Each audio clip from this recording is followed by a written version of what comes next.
I'm the Maine Stamper. I'm an independent demonstrator with Stampin' Up. And this card right here has been so popular. I shared this last week on my Facebook page and offered the free tutorial in my newsletter. So every Thursday I put out a great newsletter and I always offer a free tutorial. This one was just off the charts, so spectacular. So many new subscribers were really interested in getting this tutorial.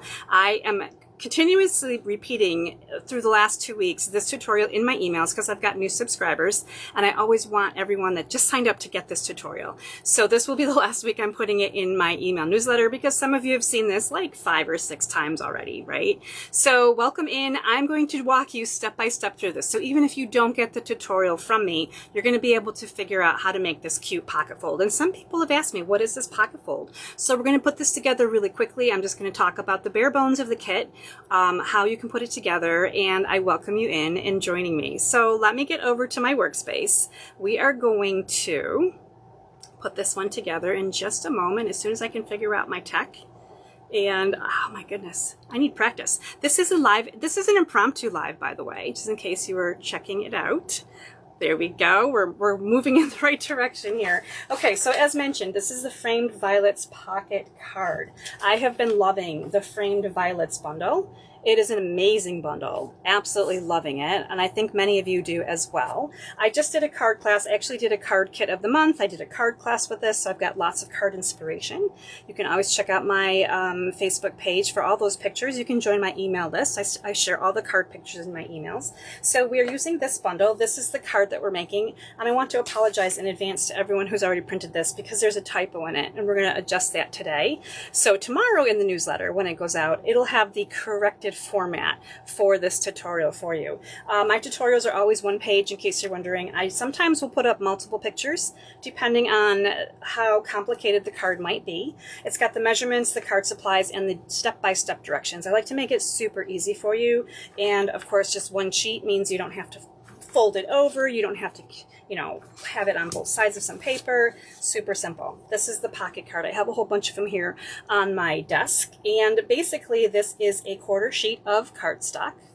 So you can make 4 out of 1 8.5 by 11. This is the pocket part. So there's a little, instead of opening, this one has an insert, and the insert comes out, and this is the pocket right here.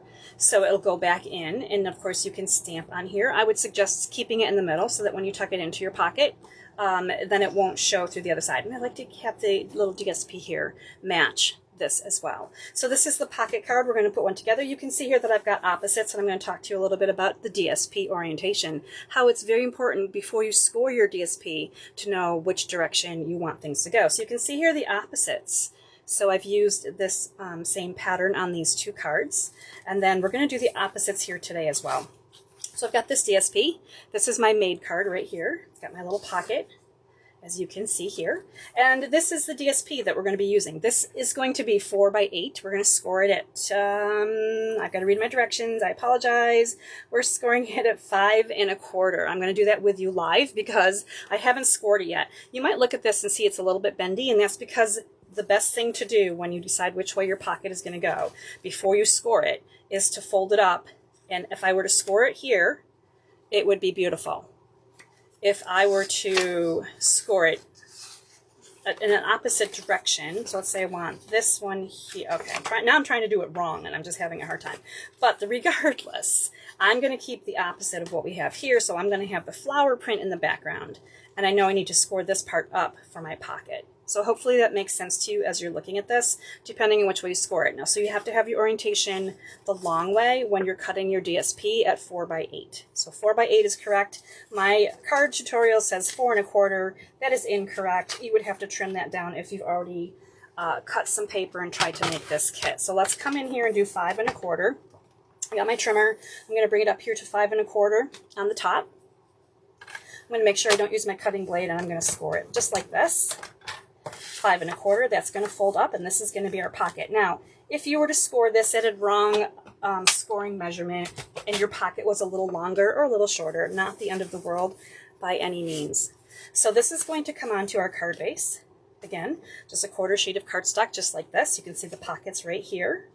And we're going to glue this down, and then we're going to talk about the elements that go onto this card. Now, what I love about this card, and as I glue this, I'm going to mention, you're not going to glue the pocket part yet, right? We're just gluing this piece that is essentially 4 by 5 1/4. This is going onto our card base, which is 4 1/4 by 5 1/2. Okay, I hope you're writing all this down in case you don't have this recipe yet. So here it is. So if this part wasn't here, this would just be a matted piece of DSP on our card front. This is our pocket, so it's just like this. So you don't want to attach this down, and you don't want to put glue here, because then it just would not work at all. So we're going to talk about the little pocket part here. Actually, we're going to glue this first. We're going to do the gluing. We're going to create the pocket. So you want to be very, very stingy with your adhesive here. So whether you're using tear and tape, tape runner, a little bit of liquid glue, you don't want to go too close to the outside edge with glue because it's going to come off, but you don't want to be too in, because you still have to have the pocket where our cardstock is going to fit in. So I always like to kind of make sure that that's going to work, and then I'm going to kind of press on the sides here and let my glue sit here a little bit, right? So the glue is going to sit there.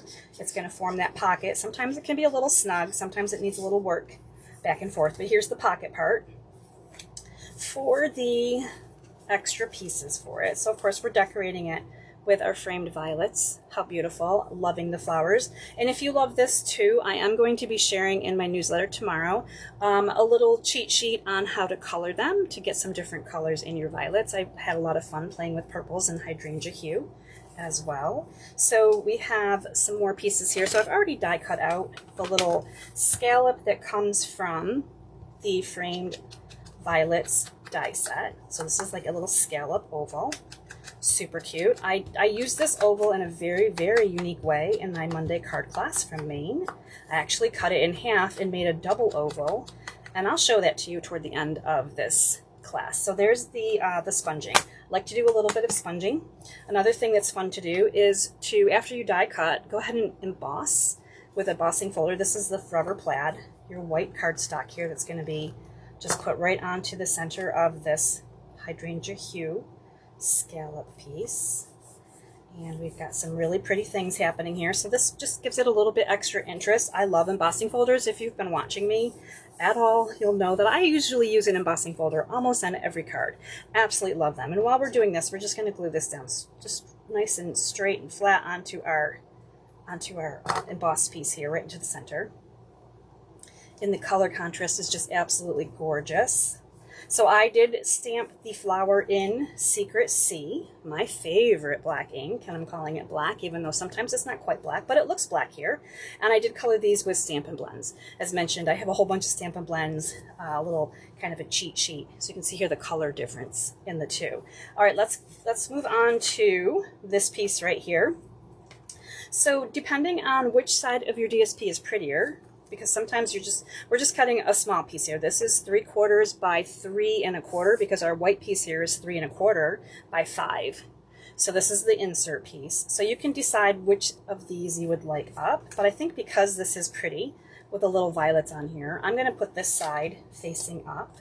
Depending on, again, what paper design you're cutting, sometimes there's not a lot of flowers to work with, so you may want to flip it to the B side, which is kind of more of a plain pattern. And you can do that just like so. So I like to put it down a little bit this way so that if I have a sentiment that I'm going to stamp in here, I'll pop that in there and have that be a lovely thing right there. Okay, so there's our inside piece. I'm going to go ahead and put it into my card, make sure it slides in. And it does, just like so. Now we're going to decorate the outside. So I'm using a strip. This is just a 1/2 strip of the same color, hydrangea hue. I have my card base and my accent piece. So I'm using the same, continuity here.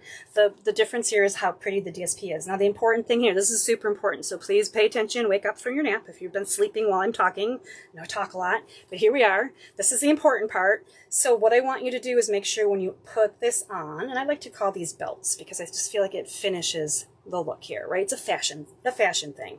You want to make sure you're putting it on the edge of the DSP and not over it. Because if you put it up too high, you're basically going to glue this pocket shut and you won't be able to get your card in or out.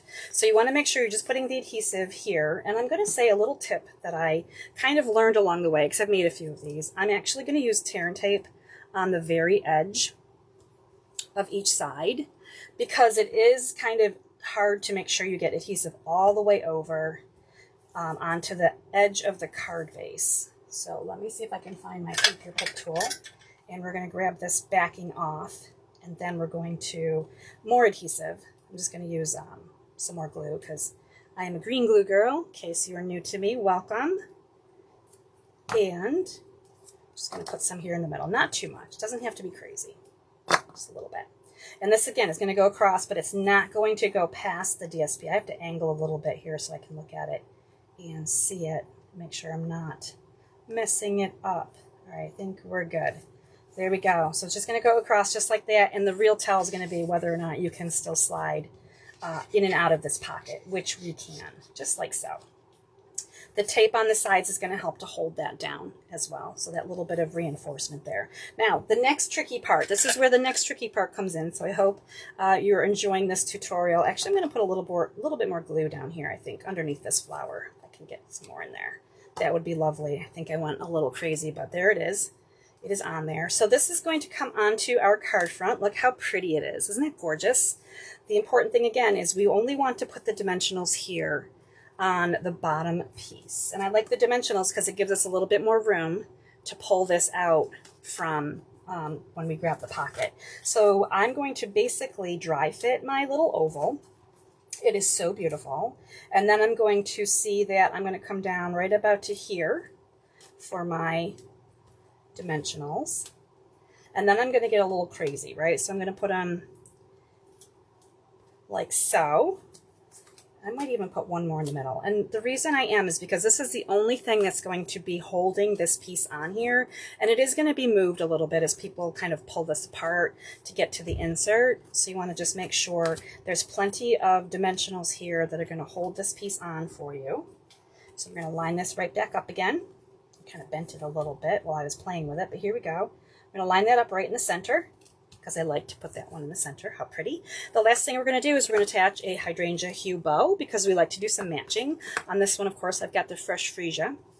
So I like to add my bows with tear and tape.